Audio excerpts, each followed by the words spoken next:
So what thought did? I have a friend in Victoria, her name is Kathy, some of you met her earlier this year.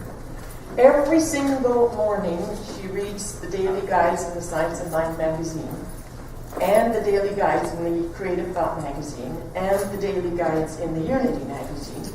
And being an ex-teacher, she takes her little red pen and she circles things and she writes question marks and she draws arrows to the margins and she writes little essays and then she puts numbers and then she does a whole essay on what the numbers mean.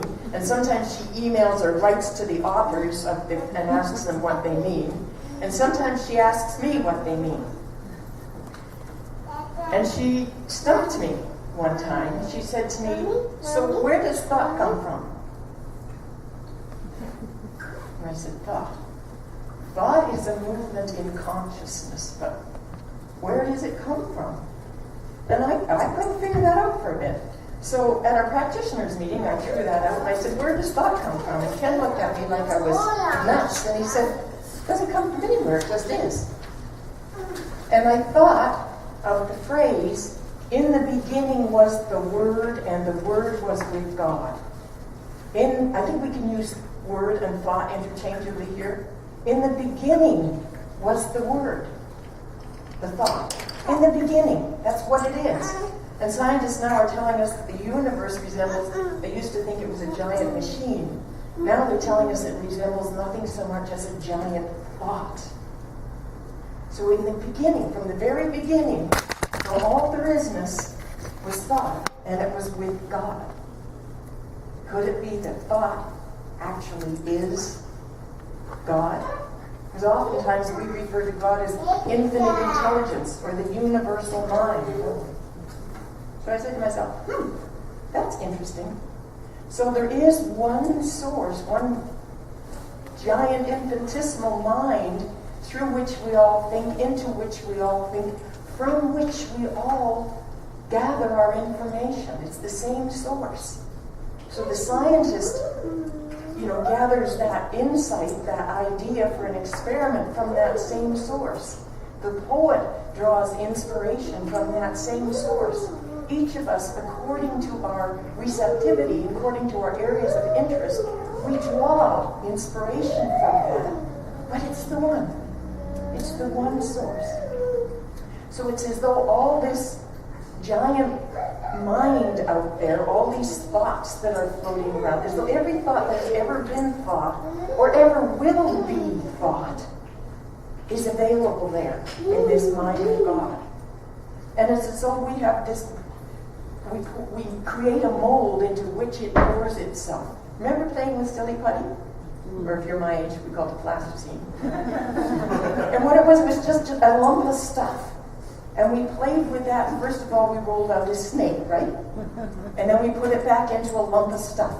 And then we got brave and we made an ashtray. And then went back into a lump of stuff. And then we learned how to make a teddy bear. And then it went back into a lump of stuff. And that's what the infinite potential of the universal mind does. With our thinking, we create it into stuff. And then it goes back, morphs back into all that is again. So we use that to create it. And so when we say, in the beginning was the Word, and the Word was with God, we're talking about that part of God. Remember we said the nature of God is love, law. It's loving kindness, it's givingness, it's sharingness. And it operates on a law of cause and effect. That what we call God, the divinity, the infinite mind, actually responds to our thinking. And that's the law of cause and effect. So the Word was with God right from the beginning. Oh, we're talking about plasticine. I want to share with you an amazing thing that happened at last year's integration conference in San Diego. I'm not usually a fan of ritual, because I didn't grow up with stuff. But this one grabbed me. This was, as you may know, for about 54 years, there were two streams of Science of Mind. And about 5 years ago, the two streams decided, we are one, it's time we got ourselves back together.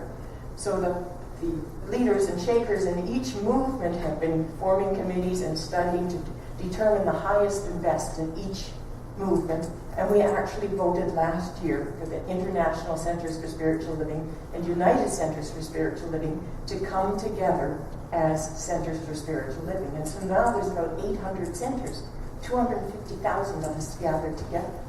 And when I go to New Orleans next week, we will be doing the final vote to elect the new spiritual director, which join me in knowing that it's going to be Dr. Ken Gordon from Kelowna.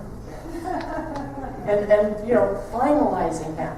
But at the integration conference last year, they did a ritual that was designed by a Roman Catholic, used to be a Roman Catholic priest, now a Science of Mind minister. And what they did was they had a woman, an African-American woman from one of the streams, and a very traditional suit kind of guy, minister from the other stream. They both came down the aisle, very worshipfully and mindfully carrying something. And Dr. Ken Gordon, who was president of the International, Dr. Kathy Hearn, who was president of United, stood on the stage. And these two people put what this was, they were lumps of clay, in Dr. Ken's hands. And Dr. Kathy put her hands on top of the lumps of clay, and they mushed them all together. Then they gave those lumps of clay to a young teenager, female, from one of the movements, and a male teenager from the other of the movements. They carried that integrated lump of clay over to a potter's wheel, and we watched the potter create a new vessel before our very eyes. At the closing ceremony, that new vessel was filled with oil, and everyone who wanted to be was anointed with the oil. Now, how's that for a ritual? When the vote was announced, and we voted on three things. We voted on the operating design manual, the bylaws, and the affiliation agreement. And of course, there was 800 delegates there and questions to be answered, and it all went beautifully. Whenever there was the least little bit of, you know, that rough feeling you get? Anybody, any of the 800 of us could say, I call for prayer. One of the ministers would step up and do a treatment, and we'd carry on. So what we had allotted 2.5 days for, we completed in 6 hours. When they announced the result, and both associations voted either 98% or 99% in all three of the things, again, Dr. Kathy and Dr. Ken were on stage, and they both started to do treatment out loud at the same time. And that caught on, and pretty soon there were 800 people all doing a treatment, speaking their word into the universe for the future of this organization. Amazing, amazing. So the power of the word. So I just wanted to share that with you. So thoughts are things. Thoughts are things, and they do something. What happens to a thought after we think it? Where does it go? Right? Where does it go? What does it do? It goes back into the infinite mind, which responds to it. Responds to it. Infinite mind responds to everything. Everything. And you know, sometimes we don't see the result. In our class on Saturdays, Larry Dossey is one of the books we're reading. Larry Dossey is a medical doctor who uses the power of prayer in his healing for his patients. And he kind of puts down those of us who go all the way out and say, we're 100% responsible for our own health and our own experience of life, and therefore, you know, no, I'll do it myself, and we go into denial and we don't get the medical treatment we need. And he says, yes, we are responsible, but yes, our word is creative, but we're not alone in that. You know, everybody else is thinking into this infinite mind too. And despite all our positive affirmations sometimes, there's a lot of negativity out there, and whether we know it or not, it's affecting us. So don't trivialize it, he says.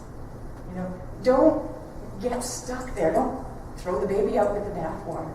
Use where you are. And that's what we do. That's the main difference between us and Christian Science, if you know that. Christian scientists will reject medical help because they know they can heal themselves. We also know we can heal ourselves. But when we're operating at whatever level of consciousness we are that has created something in our life that needs healing, in that level of consciousness we've also created all sorts of doctors and medicines and surgeries that we can use. So this teaching that we are responsible for our own life and our own experience of life is meant to empower us. It's a tool to give us some mastery in our life. We have to be careful that we don't, as George says so eloquently, turn it into a stick to beat ourselves up. It's a tool.